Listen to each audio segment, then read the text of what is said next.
Hi friends, this is Harinath, lecturer in English, Government Degree College, Khambam, Prakasham District. Today, in this video, I am going to deal with simple, complex and compound sentences. Friends, this is one of the most important topics when it comes to grammar.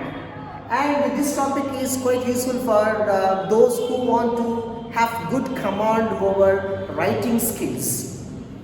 And based on functions, sentences are four types.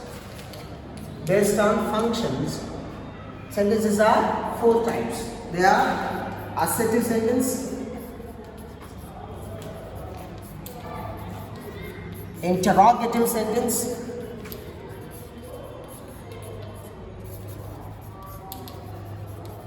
imperative sentence,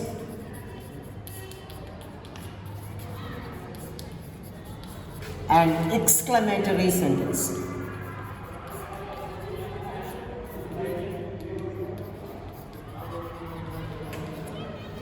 Many students get confused with simple, complex, compound sentences with assertive, interrogative, imperative, exclamatory sentences. When somebody says to you how many types of sentences are there, and you should ask them, in what aspect are you asking me about the types of sentences? Are you asking me based on the functions or based on the structures or form? Based on the structures. Because based on the functions we have four types of sentences: assertive sentence, interrogative sentence, imperative sentence and exclamatory sentence. And based on the structures, the sentences are three types: simple, complex and compound. Based on the structures we have three different types of sentences: simple, complex, compound. And based on the functions we have four types of sentences. They are assertive sentence, interrogative sentence, imperative sentence and exclamatory sentence. Why? How can we understand these four sentences are different from these three sentences? Let me tell you. Functions. The very word function tells you what they function, how they function. See, assertive sentence has its own function. Interrogative sentence has its own function. Imperative sentence has its own function and exclamatory sentence has its own function. Because assertive sentence gives you some information. It is also called declarative sentence. I am very happy today. My name is Harinath. I am a lecturer in English. So these are the sentences which give you some information about myself. That's why they are called assertive sentence. They give you some information. That's why they are called assertive sentence, and their function is to pass you some information. And what is the function of interrogative sentence? The sentence, interrogative sentence, asks you asks a question. For example, if I ask you, what is your name? If I say to you, what's your name? You should give me an answer. Why are you late? You should tell me why you are late. Did you come to college yesterday? You should tell me whether you did or you didn't. So, as an interrogative sentence asks you a question to which you should respond, saying something. Whereas imperative sentence has its own function. Unlike assertive sentence and interrogative sentence, it makes you do something or not do something. For example, sit. When I say sit, I am not giving you any information, nor am I asking you any question to respond. I am passing you a command. Sit. When I say sit, you should sit. When I say stand, you should stand. So imperative sentence, imperative means compulsory. The word imperative means compulsory. It means that it should be done. Okay, exclamatory sentence. So what is its function? Exclamatory sentence, expresses a sudden feeling of joy, surprise. What a pleasant surprise it is. Hurrah, we have won the match. These are the sentences which express sudden expressions. And based on the structures, we have three types of sentences: simple, complex, compound. They do not have functions, friends. If you could understand, they have functions, and these three sentences do not have any function. All the three sentences mean the same. Whereas assertive, interrogative, imperative and exclamative sentences do not mean the same. Assertive sentence is different from exclamative sentence. Exclamative sentence is different from interrogative sentence. And interrogative sentence is different from imperative sentence. Whereas simple, complex, compound sentences, all the three sentences are the same. Only their structures are different, their forms are different. And the meaning is different. The meaning is the same. Structures are different, but the meaning is the same. Now, let's have a look at briefly, what these three types of sentences look like.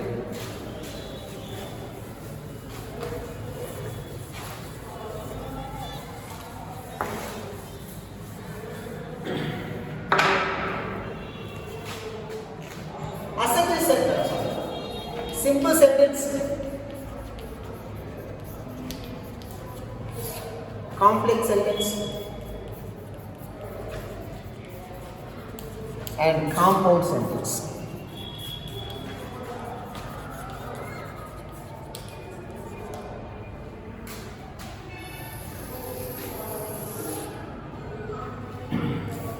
See, I'm going to write a sentence in simple sentence. They have the biggest house in the city. They have the biggest house in the city. They have the biggest they have the biggest house in the city. Now I'm going to write this sentence in complex sentence without changing the meaning, but changing the form or the structure. See, they have a house which is the biggest, in the city. Friends, do you find any difference between these two sentences? I have the biggest house in the city, and they have a house which is the biggest in the city.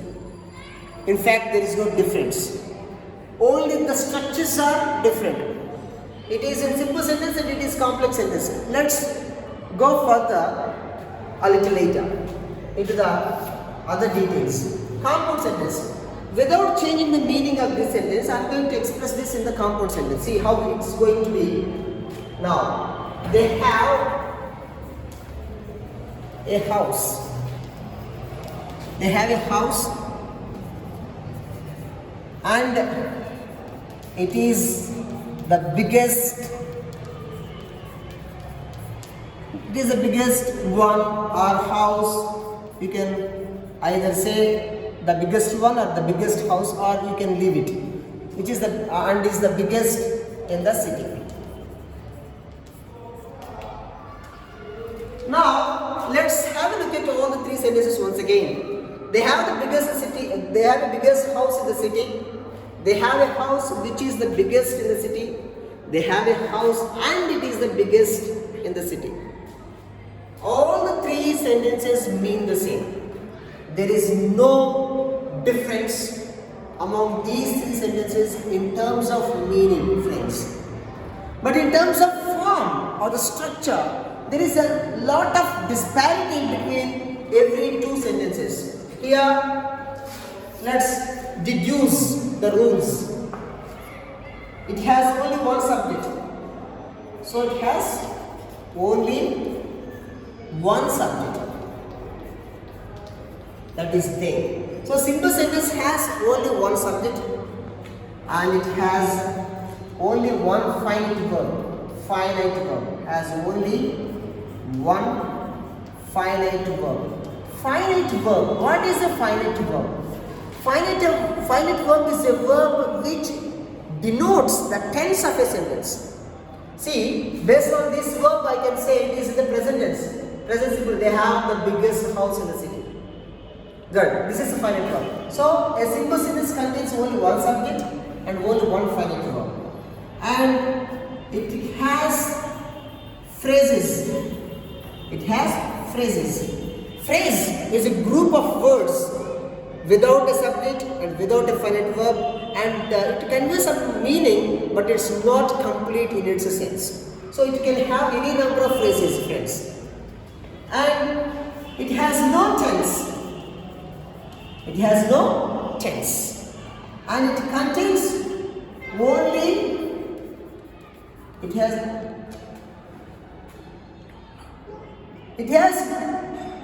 tense. Sorry, it has tense, friends. It has tense, but the phrase doesn't have tense. It has tense, and it contains only one clause. It contains only one clause. That is main clause. That is main clause. See, in simple sentence there is only one clause. That is main clause. There are no other clauses in it. And looking at this sentence, let's have the features of a complex sentence. It has, see, they have a house which is the biggest in the city. See, it has two subjects, where and which. It has two subjects, and it has two finite verbs. Have finite verb 1 and is finite verb 2. So it has two finite verbs. It has two finite verbs, and it has two finite verbs, and it has two clauses. It has two clauses. One is main clause and one is subordinate clause. Subordinate clause. So complex sentence is made up of two clauses. One is main clause, the other is subordinate clause. And in the next class we will look at what main clause is and what subordinate clause. For the timing I tell you, main clause is an independent clause. It doesn't depend on any other clause. Whereas subordinate clause is a clause that depends on the main clause. See, they have a house. This is the main clause. They have a house is the main clause, which is the biggest in the city. And this part of the sentence cannot stand by itself. Which is the biggest city is the subordinate clause. It depends on the main clause. They have a house. Main clause, if it is written in isolation, can be treated as a sentence. Whereas a subordinate clause, if written in isolation, cannot be a sentence. That is the difference between main clause and subordinate clause. See, this is the main clause and this is the subordinate clause. And what is the compound sentence and its features? See, they have a house and it is the biggest in the city. So looking at this sentence, let's deduce its characteristics. It has two subjects, just like the complex sentence. It has two subjects, that is they and it, and it has two finite verbs. It has two finite verbs, that is have one finite verb and is the other finite verb. And it has two clauses. It has two clauses. Complex sentence has two clauses and the main compound sentence too has two clauses. But the two clauses that complex sentence contains are main clause and subordinate clause. Whereas the two clauses that the compound sentence contains are two main clauses. Main clause and main clause. See, they have a house is one main clause. It is the biggest in the city is another main clause. And both can be written separately and they stand independently. They can be treated as separate sentences. That's why they are called main clauses. Whereas the two clauses here, only between the two clauses, only one main clause can be a separate sentence. The other clause, subordinate clause, cannot stand on its own. It depends on the main clause. That is why it is also called dependent clause. Subordinate clause is also called dependent clause because it depends on the main clause. See, which is the biggest in the city? Suppose I say a sentence like this, an expression like this, which is the biggest city?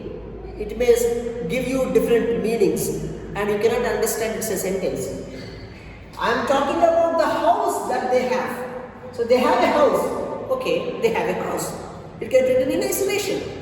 Which is the biggest in the city? It doesn't stand on its own because it is a dependent clause. It depends on the main clause. And here, both are main clauses. They have a house. Is a main clause. It is the biggest in the city. Is another main clause. Both can be written in isolation and they can be treated as separate sentences. And friends, to join these two clauses in the complex sentence, we need to use subordinating conjunctions such as when, where, if, unless, because, as if, though, although, even though, and so on and so forth.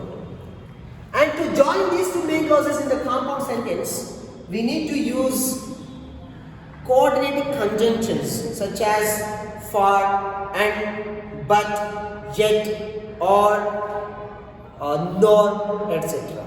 So dear friends, in this short video, we have just had a broad look at different types of sentences. Based on the functions we have discussed that, we have learned that there are 4 types of sentences: assertive, interrogative, imperative and exclamative sentence.